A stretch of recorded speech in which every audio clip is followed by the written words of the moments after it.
Hello and welcome to our extended disc webinar. Today's 15-minute webinar topic is on our FinxS Sales 18 assessment.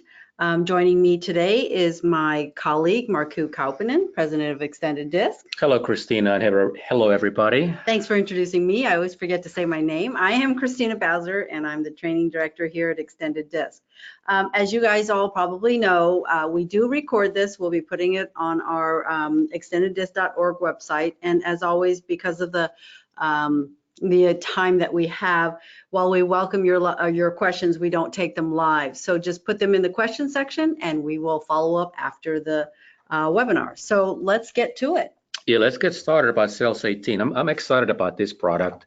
As you know, Christina, we introduced this a little over a year ago, and it's really taken off so quickly. I think mainly because two things. One is that obviously sales is a challenge for many organizations. Getting good salespeople, hiring them, finding them, and more importantly, how do you develop them to really make sure that they are successful? And this tool, I think, really looks at 18 very critically important sales competencies and provides information very quickly that is very easy for not only sales trainers and coaches to understand, but probably more importantly, their sales managers and sales people. It really provides information in a very concise format. And even that is based on DISC, people do not have to understand DISC in order to be able to get a lot of valuable information from this tool. Yeah, as you know, I speak to a lot of our clients, and you know, one of the things they say over and over again is how easy this tool is to use. Yeah, I think DISC is easy to learn. I think that's always been one of the biggest advantages of DISC model is that people get it pretty quickly, but you still need to spend some time to familiarize yourself, not only with the 4 DISC styles and then understand how they actually work together, because all of us are a combination of all 4 styles, but you may have to also learn about how to interpret the profiles, etc. With this, you don't even have to worry about that. You don't need to know really anything about the DISC because the information is presented very, very clearly. I completely agree. And as with many of our, or all of our tools, I should say, is they all have a connection. They can be standalone, but we can use them connected with each other, which I think is that much more powerful. Yeah, and also, as many people may know by now, that what makes Extended DISC unique is that when a person completes that DISC questionnaire, the one with those 24 questions that take about 10 minutes to complete, once a salesperson has completed that one time, of course, we can provide what I call more traditional DISC assessments that have the profiles, and obviously that sales assessment is very, very popular. But you can still get the Sales 18 report without having to ask the person to complete the questionnaire. And probably there's a very kind of a, what I would say, positive thing that people tell us all the time: you don't have to pay for it again. Hey, that works for me. That's that right. Works for a lot of the clients. It's all about the bottom line. So, you know, let's talk about just how it ties to another tool that we've offered, another very popular tool as well. But really, the genesis of developing the Sales 18 was that a couple of years ago, we developed a tool called Sales Competency Assessment that is not based on a DISC theory or model. Right. It looks at the person's current level of competency in these 18 critically important sales competencies. But when we were creating that, we really wanted to make a very seamless connection to our DISC theory-based tools, and that's how we created the Sales 18. So really, when we were in the development work, we were envisioning that people would use them together. However, they can be used independently. So Sales 18 can be very powerfully used without using Extended DISC, or I should say the Sales Competency Assessment. But sometimes people ask me, Markku, what's the difference? I think the best way for me to explain what the difference is, Sales 18, the tool we're talking about today, is really letting us know how the person is hardwired in terms of their behavioral style to these 18 competencies. Sales Competency Assessment looks at where the person is right now, kind of between their ears. What do I think I can do in terms of these 18 competencies? All right, so I think, you know, what people are probably waiting for is they want to take a look at it. So let's go ahead and show them an example. Let's jump right in. All right, so we have this particular sales competence. It's one, again, there's 18 of them. As you know, a sales professional, you're going to be very familiar with each of these 18 sales competence. But the one we're going to just use for an example today is prospecting. Yeah, everybody's probably least favorite competence. Yeah. Nobody really likes prospecting all that much, but here you can see how easy it's to interpret the information. With the prospecting, I will zoom in just a moment. First of all, we define each competency very clearly because we want to make sure that there's no second guessing about what do we mean by, in this case, the prospecting. It's really important that the sales professional and their manager and perhaps the coach who may be involved all understand, are literally on the same page. What do we mean by prospecting? Because what we have found is that what prospecting means to salesperson A can be quite different what it means for salesperson B. So we want to be crystal clear what do we mean with these 18 competencies, and that's why we define them.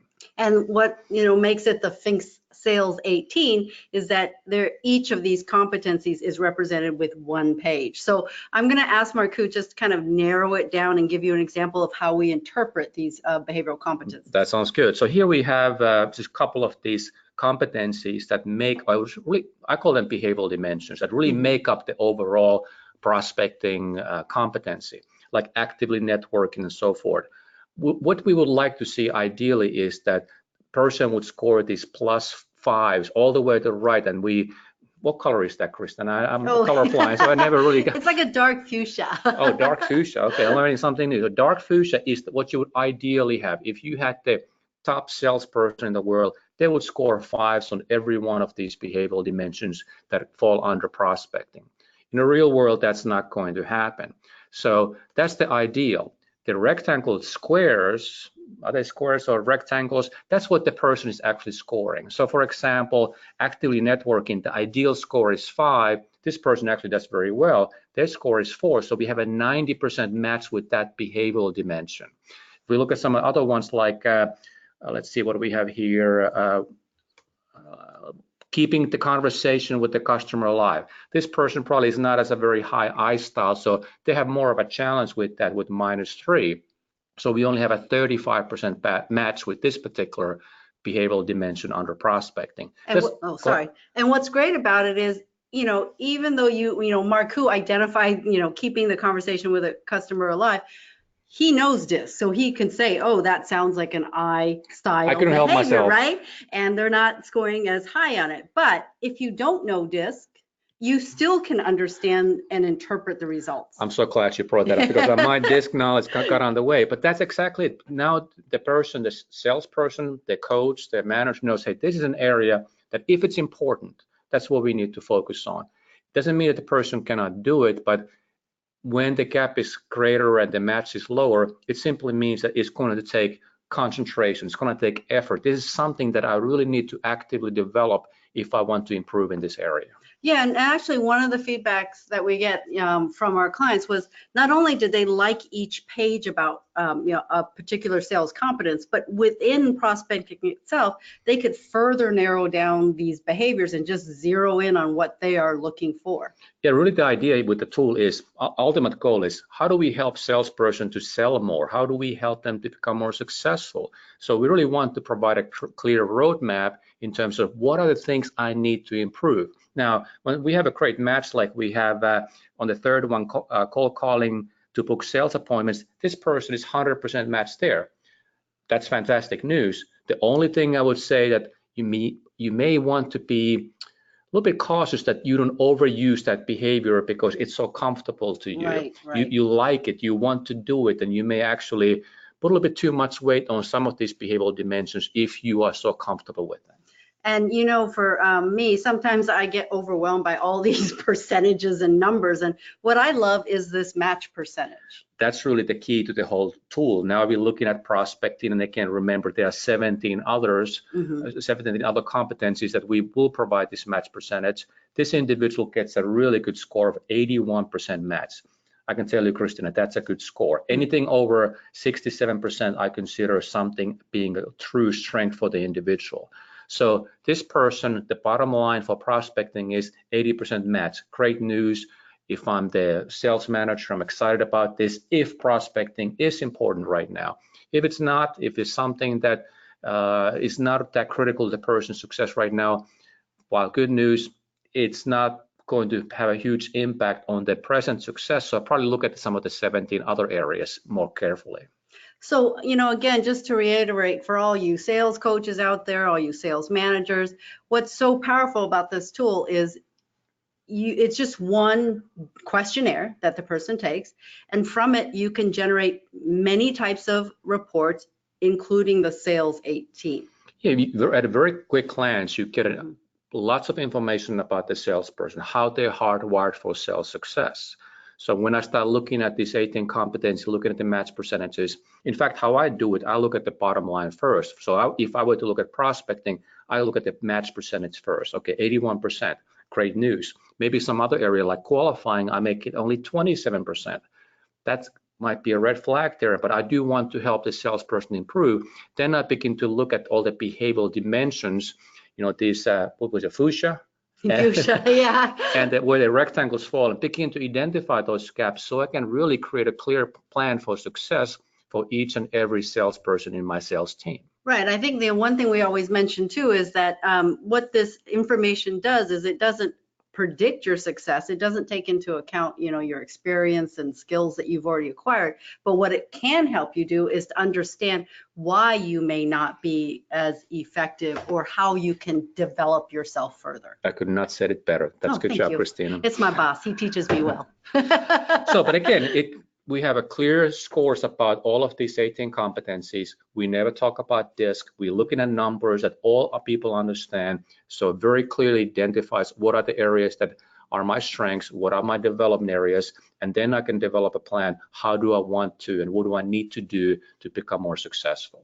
So for our clients or for people that are interested in the Sales 18 tool, what is their next step? What can they do? Contact us and maybe get a sample report. If they already have their sales professionals assessed, let us know. We can run a couple of those sales 18 assessments, no additional cost. Salespeople don't have to complete any questionnaires. We have the raw data to create these reports. And when people start using this is what I've noticed.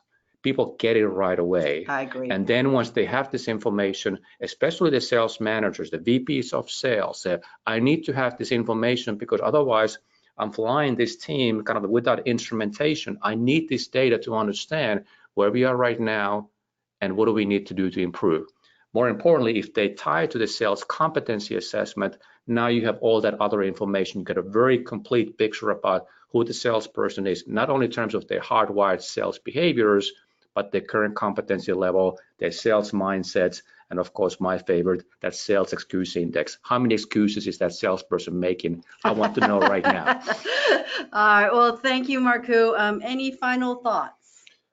Just always remember to look at our website to get the information about upcoming events and webinars. We're not going to have a webinar next week because, as you know, Christina, we're going to have a certification training taking place here in Houston. People are coming from different organizations. So, by the way, if you're interested in certification opportunities, go to extendeddisc.org as well and look at there what those options are, whether they're virtual or coming to us or we coming to you. All that information is there.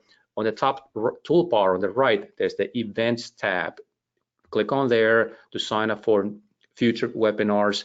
And if you can't make the date and time, don't worry, we'll record them all and we will email you the recording if you cannot attend.